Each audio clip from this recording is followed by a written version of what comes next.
Bismillahirrahmanirrahim. Assalamualaikum warahmatullahi wabarakatuh. Alhamdulillahirabbil alamin. Assalatu wassalamu ala asrafil anbiya'i wal mursalin wa ala alihi wa sahbihi wa man tabi'ahum bi ihsanin ila yaumiddin.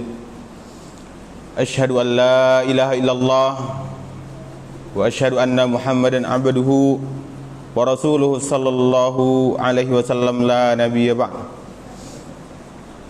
Segala puji senantiasa kita ucapkan kepada Allah yang telah memberikan kepada kita keimanan, keislaman serta semangat untuk senantiasa memperbanyak ibadah dan memperdalam agama kita. Dan Allah memberikan kesempatan kepada kita untuk berkumpul di masjid ini. Mudah-mudahan dan kita berkumpul di sini Allah senantiasa membimbing kita agar memperbaiki niat kita dalam beribadah kepada Allah, supaya ibadah kita semakin ikhlas kepada Allah Subhanahu wa taala. Karena Allah mengatakan dalam Al-Qur'an, "Wa ma umiru illa liya'budullaha mukhlishina lahuddin." Tidaklah kami perintahkan mereka kecuali agar mereka beribadah kepada Allah dengan seikhlas-ikhlasnya. Maka dalam hal ini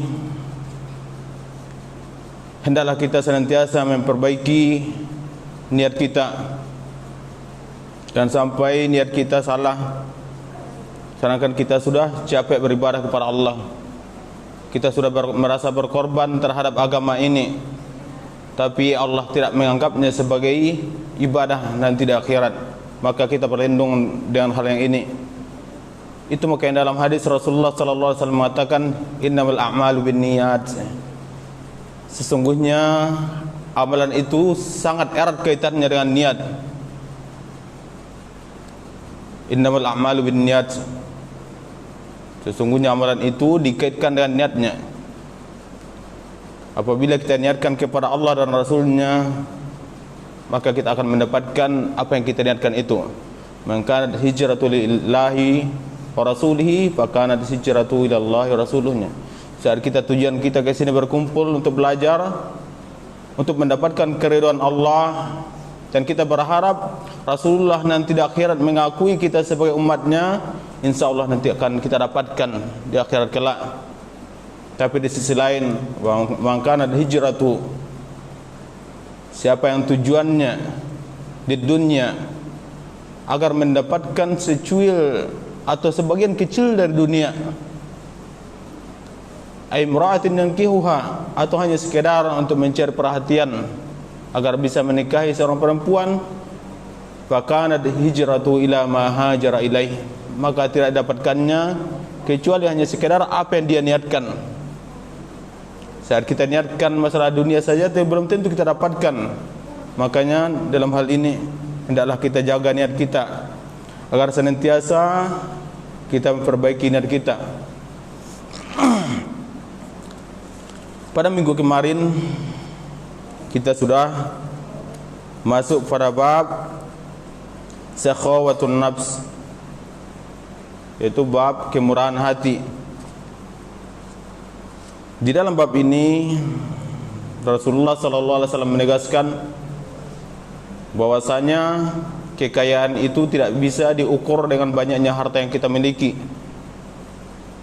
Di dalam hadis yang diriwayatkan oleh Abu Hurairah radhiyallahu anhu, Rasulullah sallallahu alaihi wasallam mengatakan, "Laisal ghina an kathratil arad."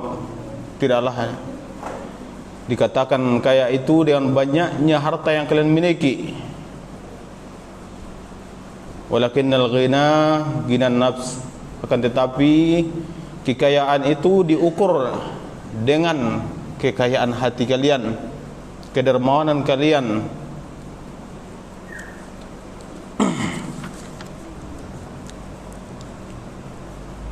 Kemudian perlu kita ketahui bahwasanya apapun yang ada yang kita kumpulkan yang berkaitan dengan dunia, dia akan binasa. Kullu man 'alaiha fan, kata Allah dalam Al-Quran. Semua yang ada di dunia itu dia akan hancur. Maka tidak perlu kita sibuk memperkaya diri, tapi hendaklah kita senantiasa memperbanyak amal dengan apa yang Allah berikan kepada kita. Kita perbanyak bersedekah. Mudah-mudahan dengan itulah kita bisa menjaga apa yang kita usahakan hari ini, sehingga kita akan mendapatkan hasilnya kelak di akhirat nanti. Karena dalam hadis Rasulullah sallallahu alaihi wasallam mengatakan, "Ma naqasat sadaqatun min mal." Harta kalian sejatinya tidak akan berkurang dengan kalian sering memberi. Dan kita ketahui bahwasanya saat kita menahan diri kita dari memberi, tidak mau berinfak, kita hanya sibuk memperkaya diri, maka itu sejatinya kita sudah terjerumus kepada kebinasaan. Itu makanya Allah SWT mengatakan dalam Al-Quran, wa anfiqu fi sabilillah, dan hendaklah kalian senantiasa infakkan apa yang kalian miliki di jalan Allah. Wala tulqu bi aidikum ila tahlukahna, janganlah kalian lemparkan diri kalian kepada kebinasaan. Kita tahan diri kita dari berinfak atau menolong orang lain, maka sama artinya kita melemparkan diri kita kepada kebinasaan, melemparkan diri kita atau harta kita kepada kebangkrutan. Wa ahsinu innallaha yuhibbul muhsinin, kata Allah, hendaklah kalian senantiasa berbuat baiknya, sesungguhnya Allah mencintai orang-orang yang senantiasa melakukan kebaikan. Surah Al-Baqarah ayat 185. Kemudian dalam hadis lain Rasulullah menjelaskan, saat kita tidak mau berinfak, tidak mau mendermakan harta kita di jalan Allah, membantu saudara kita, maka sejatinya kita sudah mendapatkan doa dari malaikat agar harta yang kita kumpulkan Allah binasakan. Di dalam hadis yang diriwayatkan dari Abu Hurairah radhiyallahu anhu, bahwasanya Rasulullah sallallahu alaihi wasallam mengatakan, ma min yaumin yusbihul ibadu fihi illa malakani yanzilani fayaqulu ahaduhumanya. Tidaklah seorang muslim, seorang hamba, dia bangun pada pagi harinya kecuali dua malaikat akan datang dan berdoa. Fayaqulu ahaduhuma, salah satu malaikat akan mengatakan, Allahumma a'ti munfikan khalafan, ya Allah, berilah pengganti terhadap orang-orang yang telah berinfak, bersedekah pada hari ini. Berilah pengganti dari apa yang sudah dia infakkannya. Wa yaqulul akhar, dan malaikat yang kedua akan mengatakan, Allahumma a'ti mumsikan talafan, ya Allah, berilah kebinasaan kepada orang yang tidak mau berinfak pada hari ini, binasakanlah hartanya. Maka jelaslah apa yang dikatakan Allah tadi. Janganlah kita lemparkan diri kita kepada kebinasaan, jangan kita lemparkan harta kita kepada kebinasaan. Makanya tak heran saat kita sibuk memperkaya diri kita, tidak mau berinfak, bersedekah, ada saja cara Allah mengambil harta kita. Saat kita sibuk mengumpulkan harta untuk beli mobil, tidak mempedulikan halal dan haram, tidak mau berbagi, maka Allah akan mengambil dengan cara bisa jadi mobil kita tabrakan, atau bisa jadi dicuri orang. Akhirnya itulah cara Allah membinasakan apa yang kita usahakan. Saat kita sibuk hanya memperkaya diri dengan membangun rumah semewahnya, akhirnya Allah mencabut harta kita itu dengan Allah datangkan, bisa jadi berupa kebakaran atau gempa, akhirnya hancur. Maka pada kondisi ini fala yalamanna illa nafsahnya, janganlah dia menyesali kecuali sesali diri sendiri. Karena orang yang seperti ini sejatinya bukanlah orang yang bersyukur. Orang yang bersyukur itu dia akan sadar bahwasanya semua yang dimilikinya adalah pemberian Allah dan semuanya akan dikembalikan kepada Allah. Itu makanya dalam hadis Rasulullah sallallahu alaihi wasallam mengatakan, bagaimana bentuk orang yang senantiasa menunda-nunda waktu untuk berbagi, berinfak, bersedekah. Di dalam hadis Rasulullah sallallahu alaihi wasallam dikisahkan bahwasanya ada seseorang berkata kepada Rasulullah, ya Rasulullah, ayyu sadaqatin a'zamu ajran. Wahai Rasulullah, sedekah yang bagaimana yang paling besar pahalanya? Qala, lalu Rasulullah mengatakan, anta saddaqa wa anta sahihun, hendaklah engkau bersedekah saat engkau dalam keadaan sehat, syahihun, dan pada kondisi itu engkau dalam keadaan kikir, takhshal faqra, engkau khawatir miskin, wa ta'mul gina, dan pada kondisi itu juga engkau berangan-angan agar kaya. Kita dalam keadaan sehat, tapi hati kita kikir ingin mengumpulkan harta tersebut, dan di sisi lain kita khawatir miskin. Bisa jadi kita ikut ikut asuransi karena takut miskin, dan di sisi lain kita ingin kaya. Maka apa kata Rasulullah? Wala tumhilnya. Pada kondisi ini kata Rasulullah, maka janganlah engkau menunggu hingga datang waktunya. Janganlah kamu tunda-tundanya, hatta idza balagatil khulqumnya, sehingga Allah datangkan kepadamu kematiannya. Qulta li fulanna, lalu pada waktu itu engkau mengatakan, ya Allah, ini rencananya dulu saya akan berikan kepada fulan. Wa kadza li fulan, dan ini juga akan saya berikan kepada orang ininya. Wa qad kana hadza li fulan, dan ini juga sudah saya rencanakan mau saya kasih kepada orang ininya. Pada kondisi ini tidak berguna lagi. Kebaikan apapun yang kita usahakan tidak akan berguna lagi. Semua ini sudah terlambat. Maka kata Rasulullah, jangan kita tunggu-tunggu untuk berbuat kebaikan, untuk berinfak, bersedekah. Kapan kita bisa, usahakan. Bahkan di saat genting, di saat kita sangat membutuhkan, maka hendaklah kita melakukannya. Itu makanya sifat para sahabat, Allah memuji mereka, wa yukthiruna ala anfusihim walau kana bihim khasasah. Allah memuji para sahabat karena mereka mempunyai sebuah sifat yang sangat mulia. Mereka mengutamakan kebutuhan saudaranya, padahal di sisi lain mereka sangat-sangat membutuhkan terhadap apa yang mereka miliki. Bahkan istri mereka berikan kepada sahabat mereka, ladang mereka bagi untuk sahabat mereka yang hijrah menuju negeri mereka. Makanya Allah memuji mereka, wa yu'thiruna ala anfusihim walau kana bihim khasasahnya. Mereka mengutamakan saudara mereka walaupun sejatinya mereka sangat-sangat membutuhkan terhadap hal itu. Itu makanya Allah menegaskan dalam Al-Quran, wa anfiqu mimma razaqnakum, hendaklah kalian infakkan, kalian belanjakan terhadap apa yang kami rezekikan kepada kalian, min qabli ayyati ahadukumul maut, sebelum didatangkan kepada kalian kematian, fayaqula rabbi laula akhartani, hingga dia mengatakan, ya Tuhanku, hendaklah engkau akhirkan kematianku, ila ajalin qarib, walaupun hanya sebentar saja, fa asaddaqa, sehingga saya sempat untuk bersedekah, wa akum minas solihin, dan saya bisa memperbaiki diri menjadi orang-orang yang solehnya. Inilah sifat-sifat yang dijelaskan oleh Rasulullah sallallahu alaihi wasallam. Dan hendaklah kita jauhi sifat kekikiran, karena kata Rasulullah, kata Allah, apabila kekikiran sudah Allah cabut dari diri kita, maka kita sudah termasuk orang-orang yang beruntung. Wa may yuqa syuhha ala nafsihi fa ulaika humul muflihun. Barang siapa yang Allah cabut dari dirinya sifat kekikiran, sesungguhnya mereka itu termasuk orang-orang yang beruntung.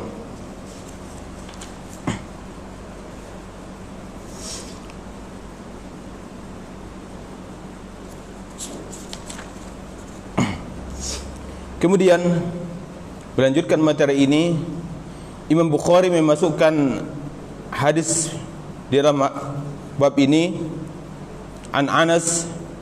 Hadis ini bersumber dari Anas bin Malik radhiyallahu anhu. Beliau berkata, khadimtun Nabiy sallallahu alaihi wasallam asyru sinin. Saya membantu Rasulullah sallallahu alaihi wasallam lamanya 10 tahun. Jadi Anas bin Malik ini senantiasa membantu Rasulullah selama 10 tahun. Fama qala li uffin qattu. Rasulullah itu tidak pernah hanya sekadar mengucapkan ucapan tolakan yang paling ringan, Kalau kita bisa jadi ucapan di atas itu nanti jangan. Kalau ini hanya sekedar Tidak pernah Rasulullah mengucapkan itu kepada saya. Wa ma qala lil syai'in lam af'aluhu. Dan Rasulullah tidak juga mengatakan kepada saya, kenapa kamu tidak melakukan ini? Ala kunta fa'altahu. Kenapa kamu tidak melakukan ininya? Wala li syai'in fa'altuhu. Dan juga tidak pernah mengomentari apa yang saya lakukan. Lima fa'altahu, dengan mengucapkan kenapa kamu melakukan hal ininya. Jadi Rasulullah tidak pernah melakukan ucapan-ucapan yang demikian. Itulah gambaran Rasulullah sallallahu alaihi wasallam. Itu makanya Allah mensifati Rasulullah itu dengan mengucapkan dalam Al-Qur'an, laqad kana lakum fi Rasulillahi uswatun hasanah.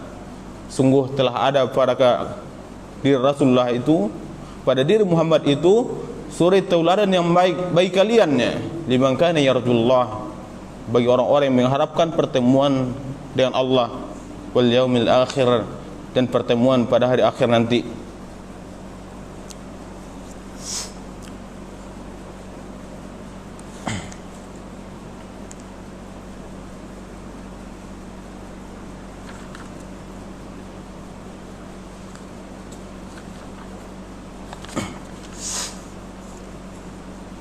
Kemudian hadis setelahnya, Imam Bukhari memasukkan hadis an Anas bin Malik. Hadis ini bersumber dari Anas bin Malik. Kana Nabi sallallahu alaihi wasallam rahiman. Bahwasanya Rasulullah sallallahu alaihi wasallam mempunyai sifat rahim, mempunyai sifat kasih sayang. Wa kana la ya'tihi ahadun illa wa'adahu. Dan tidaklah ada orang ingin menemui Rasulullah sallallahu alaihi wasallam kecuali sebelumnya dulu berjanji ingin ketemu dengan Rasulullah sallallahu alaihi wasallam. Wa anjazalahu in kana indahu, dan saat Rasulullah sudah berjanji dengannya, maka Rasulullah akan senantiasa memenuhi janjinya apabila Rasulullah sudah berjanji kepada orang. Wa uqimatis shalah, suatu ketika saat salat hendak ditegakkan, qomat sudah dikumandangkan. Waja'ahu a'rabiyun, maka seorang Arab Badui menemui Rasulullah sallallahu alaihi wasallam. Fa akhadha bi thawbihi faqala, Rasulullah mengambil pakaian orang ini, menarik bajunya. Lalu Rasulullah mengatakan, innama baqiya min hajati yasiratun, saya ada sedikit janji denganmu. Itulah ucapan Rasulullah. Sampai-sampai solat ditundanya untuk menyudahi janjinya dengan orang. Sudah mau ditegakkan solat, ditundanya solat, dan dia ucapkan kepada orang Arab Badui itu, ditariknya bajunya, sesungguhnya saya ada sedikit janji dengan dirimunya. Wa akhaufu ansahanya, dan saya khawatir seandainya saya menunda janji ini, saya lupa nantinya. Padahal ini perkara yang sepele. Dijelaskan dalam hadis ini, hajati yasiratun, saya mempunyai sedikit janji, sedikit kebutuhan dengan dirimu, yaitu ada janji yang Rasulullah ucapkan kepada Arab Badui ini. Namun qadarullah sudah dikumandangkan qomat, tapi Rasulullah menunda solat dan memanggil orang Arab Badui ini. Faqama ma'ahu hatta faragha min hajati, lalu Rasulullah berbincang-bincang dengan orang ini sampai selesai hajatnya, sampai selesai kebutuhan Rasulullah dengan orang Arab Badui ini. Tsumma aqbala fa shalla, setelah Rasulullah selesai urusannya dengan orang Arab Badui ini, lalu Rasulullah salat bersama para sahabatnya.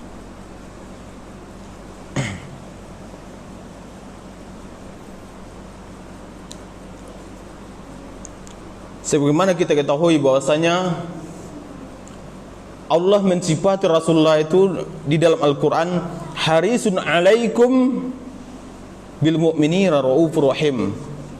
Rasulullah itu sangat menginginkan kepada kalian keislaman, keselamatan, sedangkan kepada kaum muslimin sangat penyayang. Itulah sifat Rasulullah sallallahu alaihi wasallam, sangat mencintai umatnya dan juga sangat menyayangi umatnya.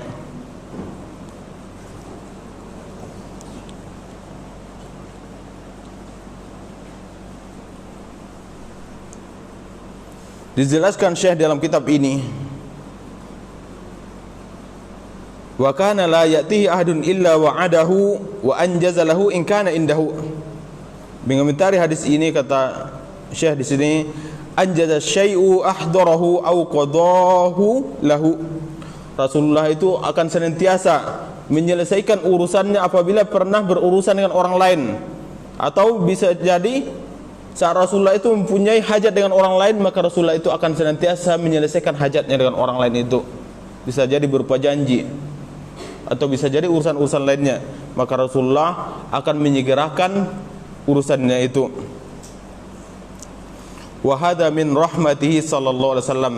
Ini merupakan bentuk sifat rahmatnya Rasulullah sallallahu alaihi wasallam bi ummatihi, terhadap umatnya, menunjukkan kasih sayang Rasulullah sallallahu alaihi wasallam terhadap umatnya. Wa adamu raddihi talabu ahadin minhum.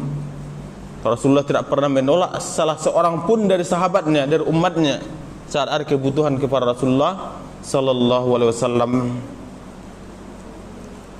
Mastata'a ila dzalika sabilan, selagi Rasulullah mampu untuk melakukan apa yang dibutuhkan oleh umatnya. Di dalam hadis ini terdapat dua pelajaran. Bahwasanya yang pertama, kata Syekh, fihi jawazul fasli bainal iqamah.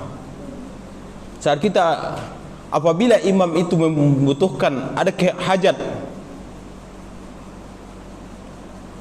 maka fihi jawazul fasli bainal iqamati wal ihrami idza kana li hajatin. Seorang imam itu boleh terlambat dia untuk maju menjadi imam apabila dia ada kebutuhan. Amma idza kana li ghairi hajatin fa huwa makruh. Adapun seandainya tidak ada kebutuhan, maka itu dimakruhkan. Jadi seandainya kita menjadi seorang imam, ada kebutuhan yang mendesak, boleh kita selesaikan dulu sebentar. Bahkan dikisahkan dalam hadis ini sampai sahabat itu ngantuk-ngantuk menunggunya. Qomat sudah ditegakkan, tapi Rasulullah ada kebutuhan, ditunda solatnya. Kemudian kata Syekh yang kedua di sini, fihi dalil ala anna al-imama lahu ay yu'akhkhira ad-dukhulu fi shalah ba'da iqamati shalah. Bolehnya bagi seorang imam itu datang ke masjid terlambat. Datang ke masjid terlambat ba'da iqamati shalah, walaupun qomat sudah dikomandangkan. Idza kana lahu hajatun, apabila dia ada kebutuhan. Kemudian Imam Bukhari memasukkan hadis setelahnya di dalam kitab ini. An Jabir qala, dikisahkan dari sahabat Jabir radhiyallahu anhu, ma su'ila Nabi sallallahu alaihi wasallam syai'an faqala la. Tidaklah Rasulullah sallallahu alaihi wasallam diminta tentang sesuatu, lalu Rasulullah mengatakan tidak. Jadi Rasulullah itu saat diminta kepada Rasulullah, Rasulullah akan senantiasa mengusahakannya, memberikannya. Itulah sifat Rasulullah sallallahu alaihi wasallam. Tidak pelit, tidak mau menolak, tidak mau memilih-milih. Kalau kita mungkin pilih-pilih dulu. Kalau sahabat sejati, oke lah, ayo masuknya. Tapi kalau orang bisa jadi pemulung, tolong tutup pintu, tolong tutup pagar, nanti ada yang dicurinya. Paling yang dicurinya bisa cuma pot yang pecah. Khawatir kita kehilangan dibuatnya. Tapi apabila orang terdekat kita, bahkan kita suruh orang menjemputnya, atau mungkin kita jemput ke pintu. Berbeda kita dengan Rasulullah. Rasulullah saat ada orang kebutuhan kepadanya, tidak ditolaknya satupun. Sebenarnya dijelaskan dalam hadis ini, masu'ilan Nabi sallallahu alaihi wasallam syai'an faqala la. Tidaklah Nabi itu diminta kepadanya sesuatu, lalu Rasulullah mengatakan tidak. Kalau kita minta nasi sebungkus, jangan, saya lagi jualan. Apalagi diminta uang kita buat infak, maaf dulu Pak, uang saya pas-pasan. Banyak alasan kita. Kalau Rasulullah tidak pernah, Rasulullah itu tidak pernah mengatakan tidak. Tapi ada juga saatnya kita menolak. Contohnya apa? Apabila kita melihat orang itu menjadikan profesinya sebagai peminta-minta, maka jangan kita kasih dia uang. Kita tahu dia itu meminta-minta, Tiap hari itu aja orangnya.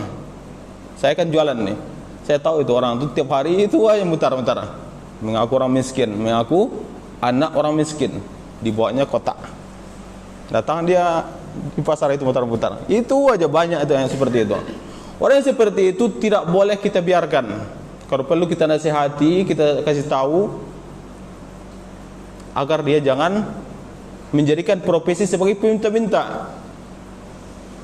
Karena dalam hadis Rasulullah sallallahu alaihi wasallam mengatakan, la yazalun nas yas'aluna amwalahumnya. Ada seseorang yang senantiasa menjadikan profesinya meminta-minta kepada orang, minta-minta kepada manusia.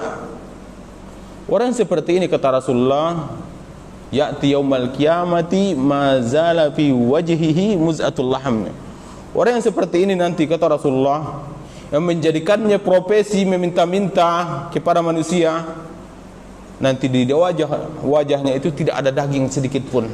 Maka bayangin, apakah kita mau saudara kita nanti datang di akhirat dalam keadaan bentuk tengkorak? Maka kita tidak mau kan? Makanya jangan kita bantu orang-orang yang minta-minta, tapi justru kita nasihati.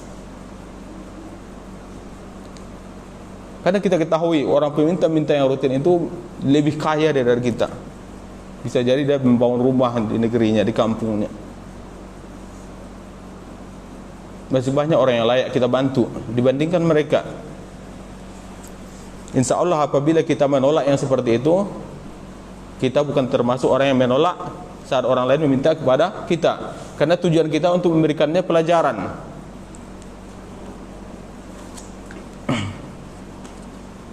Dijelaskan Syekh di sini dalam syarah hadis ini, masu'ilan Nabi sallallahu alaihi wasallam syai'an. Tidaklah Nabi Muhammad sallallahu alaihi wasallam diminta kepadanya tentang sesuatu. Faqala la. Rasulullah itu tidak pernah mengucapkan tidak. Maksudnya di sini adalah masu'ila syai'an min mata'id dunia. Jadi saat Rasulullah sallallahu alaihi wasallam diminta kepadanya tentang perkara dunia, bisa jadi harta atau bisa jadi kurma atau yang lainnya, Rasulullah itu tidak pernah menolaknya. Saat orang meminta kepadanya, tidak pernah Rasulullah itu menolaknya.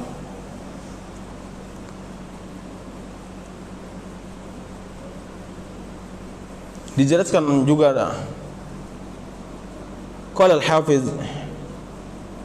qala al-Karmani, dijelaskan Hafiz di sini, Imam Hafiz, ma'nahu ma tuliba minhu syai'un min amri dunya famana'ahu. Rasulullah itu saat diminta kepadanya perkara dunia, Rasulullah itu tidak pernah menolaknya. Rasulullah itu tidak pernah menolak dalam perkara dunia saat ada orang lain meminta kepadanya.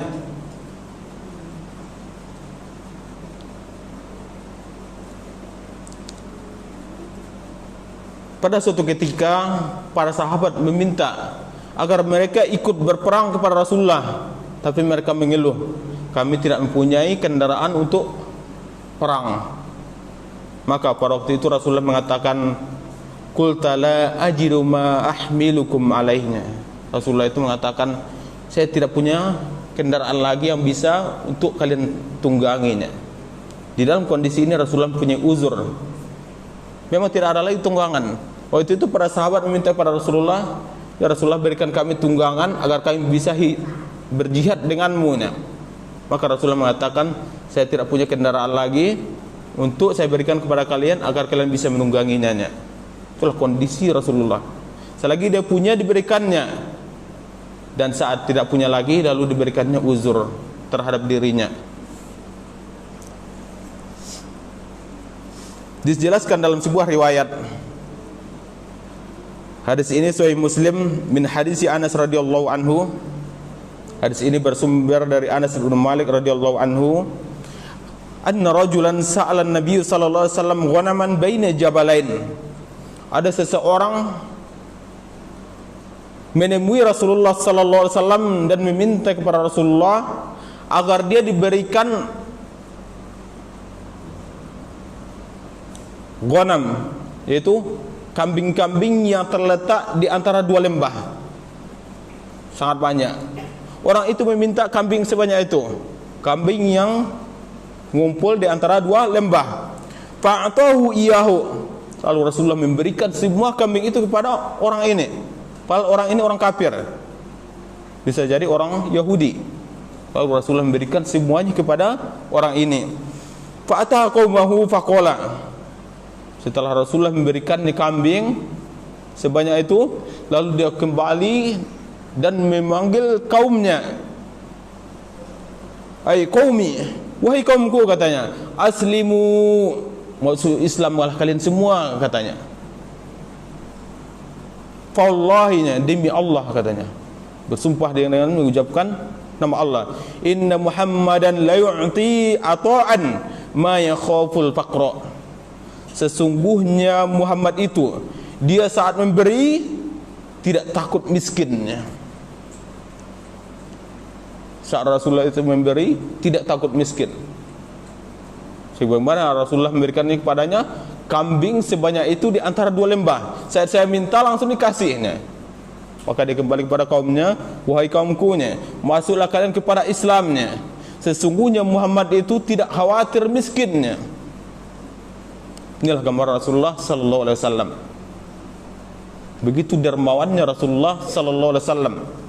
Rasulullah itu tidak hanya sekedar mengatakan laisal ghina bi kathratil auradnya. Tidaklah kaya itu hanya sekira banyak perbendaharaannya. Tapi Rasulullah itu mencontohkan sendiri. Dia berkorban dulu, dia memberi dulu, sehingga orang lain betul-betul yakin, percaya dengan ucapannya.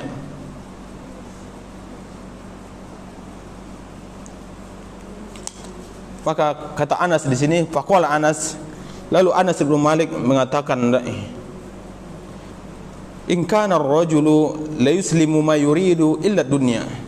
Seandainya seseorang mendatangi Rasulullah, dia itu sebenarnya masuk Islam hanya sekedar untuk mengharapkan dunia. Pura-pura masuk Islam supaya kamu dapat uang banyaknya, supaya kamu dikasih Rasulullah itu onta yang banyaknya. Niscaya Rasulullah akan memberikannya. Fama yuslimu hatta yakunul Islam ahabba ilaihi minad dunya wa ma 'alaihanya. Seandainya pada kondisi itu, awal dia masuk Islam hanya ingin pura-pura, kata Anas bin Malik, saat dia masuk Islam, dia nanti akan lebih mencintai Islam dibandingkan dunia dan segala isinya. Seperti itulah gambarannya. Bagaimana Rasulullah itu mendidik para sahabatnya. Sampai-sampai Anas mengibaratkan, seandainya seseorang itu yang awal tujuan dia masuk Islam hanya pura-pura untuk mendapatkan dunia, saat dia sudah masuk Islam, maka dia akan lebih cinta terhadap Islam dibandingkan dunia dan segala isinya. Rawahu Muslim. Ucapan Anas bin Malik ini diriwayatkan oleh Imam Muslim. Itu makanya dalam hadis Rasulullah sallallahu alaihi wasallam dikisahkan an Ibnu Abbas, hadis ini bersumber dari Ibnu Abbas, qala kana Nabi sallallahu alaihi wasallam ajwadun nas, bahwasanya Rasulullah sallallahu alaihi wasallam adalah orang yang paling dermawan di antara manusia, bil khairi, orang yang paling dermawan di antara manusia terhadap kebaikan. Wa kana ajwadu ma yakunu fi Ramadan, dan sifat kedermawanan Rasulullah sallallahu alaihi wasallam itu puncaknya ada pada bulan Ramadan. Hina yalqahu Jibril, saat Jibril menemui Rasulullah sallallahu alaihi wasallam. Wa kana Jibrilu yalqahu kulla lailatin fi Ramadan, dan bahwasanya malaikat Jibril itu menemui Rasulullah sallallahu alaihi wasallam sepanjang bulan Ramadan, yaitu selama bulan Ramadan. Yalqahu kulla lailatin, malaikat Jibril itu mendatangi Rasulullah pada setiap malam fi Ramadan, pada bulan Ramadan ini, hatta yansalikha, sampai berakhir bulan Ramadan itu.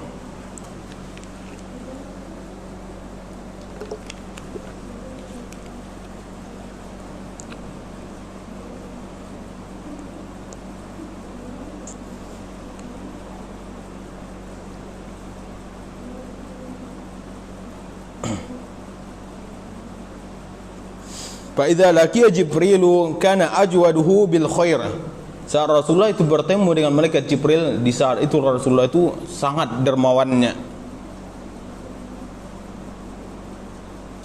Minar rihil mursalati, bahkan lebih dermawan dari sekedar tiupan angin. Itulah perumpamaan dibuat sahabat. Rasulullah itu lebih dermawan dari sekedar tiupan angin. Muttafaqun alaih. Hadis ini diriwayatkan oleh Imam Bukhari dan Muslim. Kita tengok kisah tadi. Saat Rasulullah diminta kambing yang ada di antara dua lembah, langsung diberikannya. Itulah bentuk kedermawanan Rasulullah sallallahu alaihi wasallam. Dan bayangkan saat bulan Ramadan.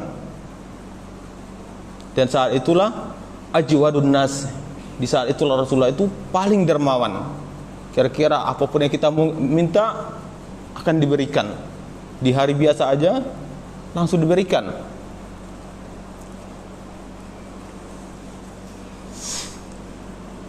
Kemudian Imam Bukhari memasukkan hadis setelahnya, an Abdullah bin Zubair. Hadis ini bersumber dari Abdullah bin Zubair radhiyallahu anhu qala ma ra'aitu imra'ataini ajwada min Aisyah wa Asma. Saya tidak pernah melihat wanita sedermawan Aisyah dan Asma. Aisyah dan Asma ini sama-sama anak dari Abu Bakar Siddiq. Dan kita ketahui Abu Bakar itu juga termasuk orang yang paling dermawan. Bahkan semua harta kekayaannya disumbangkannya untuk Islam. Wajuduhuma mukhtalif. Antara kedermawanan Aisyah dengan Asma ini berbeda. Aisyah fakanat tajma'u syai'i ila syai'. Aisyah itu akan mengumpulkan apapun yang dimilikinya untuk diberikannya kepada orang lain. Dicarinya di rumahnya dulu, kira-kira apa yang bisa diberikannya untuk orang lain. Dikumpulkannya. Bisa jadi korma dapat sini satu, akhirnya itu dikumpulkannya. Lalu diberikannya kepada orang lain. Hatta idza kana jatama'a indaha qasamat. Saat dia sudah mengumpulkan apa yang dimilikinya, lalu dia membagikannya kepada orang lain.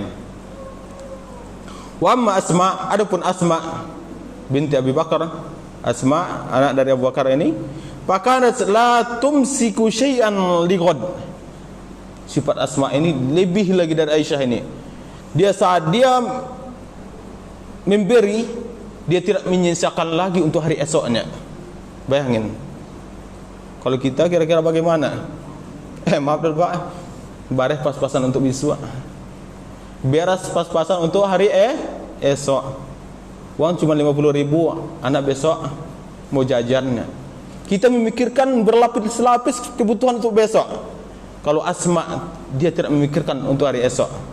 Dia diberikan semua untuk orang lain. Adapun Aisyah tadi, dia mengumpulkan apa yang dimilikinya lalu diberikannya kepada orang lain. Istilah kitanya 11-12 sabaleh 2 baleh. Kedermawanan Asma dan Aisyah ini hampir sama.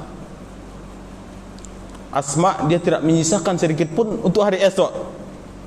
Betul-betul diterapkannya ucapan Rasulullah sallallahu alaihi wasallam. Sifat tawakalnya tawakal burung. Yang mana kita kisahkan pada minggu kemarin. Lau tawakkaltum bihaqqi tawakkulinya. Seandainya kalian betul-betul bertawakal, berusaha, kata Rasulullah, la razaqakum, niscaya Allah akan berikan kalian rezeki. Kama razaqat tayru, sebagaimana Allah memberikan rezeki pada seekor burungnya. Yaghdu hisama wa yaruh bitonanya. Saat dia keluar dari kandangnya, dari sangkarnya, dari tempat peristirahatannya, dalam keadaan lapar dan kembali dalam keadaan kenyang.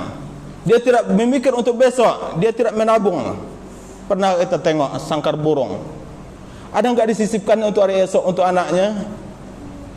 Semua yang dibawanya ditaruhnya ke mulut anaknya. Kenyang anaknya, tidur dari sampingnya. Tidak ada tabungan khusus untuk hari esok. Inilah diterapkan Asma binti Abi Bakar. Saat dia memberi, tidak menyisakan untuk hari esok. Inilah hasil didikan Rasulullah sallallahu alaihi wasallam.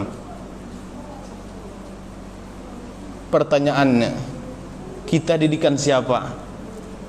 Sehingga sampai karena khawatirnya hari esok HP diasuransikan, mobil diasuransikan, rumah diasuransikan, bahkan diri kita diasuransikan, mengikuti program pemerintah untuk kesehatan. Kalau sakit, dikit-dikit sakit, masuk ke rumah sakit, ini kartu saya, akhirnya gratis. Karena khawatirnya semua diasuransikan. Mana tawakal kita? Di mana kita letakkan Tuhan kita? Di dalam seorang muslim, dalam hatinya itu hendaklah ditanamkan dalam dirinya, saat dia sakit, yang menyehatkanku Allah, yang memberikan penyakit kepadaku Allah. Itulah sejatinya kita tanamkan dalam diri kita, di dalam diri anak kita. Jangan kita tanamkan pada diri anak kita, nak, kamu menabunglah untuk hari esok. Jangan. Tapi kita tanamkanlah dalam diri anak kita, tawakal seekor burung. Kita tanamkan dia, nak, berinfaklah kamu hari ini. Besok belum tentu kamu hidupnya. Seandainya kamu nabung hari ini, kamu meninggal malam ini, uang kamu akan diambil orang. Maka inilah hendaknya kita tanamkan dalam diri anak-anak kita, keluarga kita, sehingga tidak terlalu banyak angan-angan.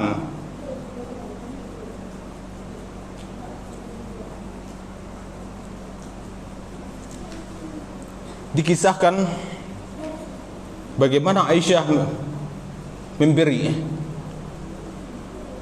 Hadis ini bersumber dari Aisyah radhiyallahu anha, an Aisyah radhiyallahu anha qalat, Aisyah radhiyallahu anha berkata, ja'atni miskinah, datang seorang perempuan yang miskin menemui saya, tahmilu ibnataihi laha, dia membimbing kedua anaknya menemui saya. Fat'amtuha salasatu tamaratin, lalu saya beri dia 3 buah tamar, 3 buah kurma. Fa'atat kulla wahidatin minhuma tamaratan, lalu perempuan ini memberikan kurma itu satu-satu kepada anaknya. Warafat ila fiha, lalu yang satu lagi dia hendak mengangkat ke mulutnya. Yang satu-satu sudah dikasih pada anaknya, dan satu lagi hendak dimakannya dan sudah mau diangkatnya menuju mulutnya. Litakuluha, agar dia memakan kurma yang satu ini. Fastatu'amaha ibnataha, lalu kedua anaknya minta lagi, ma, minta kurma itunya, udah hampir masuk ke mulutnya. Kedua anaknya meminta kurma yang sisa satu tadi. Fasyaqqatis tamrah, lalu perempuan itu membelah kurma itu. Allati kanat turidu an ta'kuluha, yang sebelumnya dia hendak memakannya. Fa'jabathu,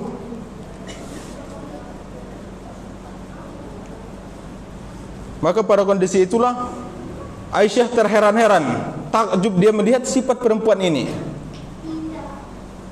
Fadzakartu alladhi sana'at di Rasulillah sallallahu alaihi wasallam, lalu kisah ini saya sampaikan kepada Rasulullah sallallahu alaihi wasallam. Faqala Rasulullah mengatakan, innallaha qad aujabat lahal jannah, sungguh Allah telah mewajibkan surga buat perempuan itu. Dia berkorban untuk anaknya, dia hendak mau makan, dikasihnya ke anaknya. Maka kata Rasulullah, innallaha qad aujabat lahal jannah, sungguh Allah telah mewajibkan baginya surga. Au a'taha biha minan nar, atau Allah akan melindungi dirinya dari api neraka. Jadi Allah akan mewajibkan baginya surga, atau Allah akan menjaganya dari api neraka. Itu maka dalam hadis Rasulullah sallallahu alaihi wasallam menjelaskan, seandainya seseorang punya anak perempuan dan dia membesarkannya sampai dewasa dan sampai menikah, maka itu akan menjadi penjaga dirinya dari api neraka. Hadis yang berkaitan ini sangat banyak. Itulah bentuk-bentuk kedermawanan Rasulullah dan istri-istrinya. Mudah-mudahan dari hal ini kita bisa mengambil pelajaran agar kita semakin introspeksi diri, agar kita mencontoh Rasulullah sallallahu alaihi wasallam. Kita jauhkan dari diri kita sifat kekikiran, karena Allah mengatakan wa may yuqa syuha ala nafsihi faulaika humul muflihun. Siapa saja yang Allah hilangkan dari dirinya sifat kekikiran, sejatinya itulah orang-orang yang beruntung. Mudah-mudahan kita bisa mengambil pelajaran dari apa yang kita bacakan pada malam hari ini. Subhanakallahumma wa bihamdika asyhadu an la ilaha illa anta astaghfiruka wa atubu ilaik. Assalamualaikum warahmatullahi wabarakatuh.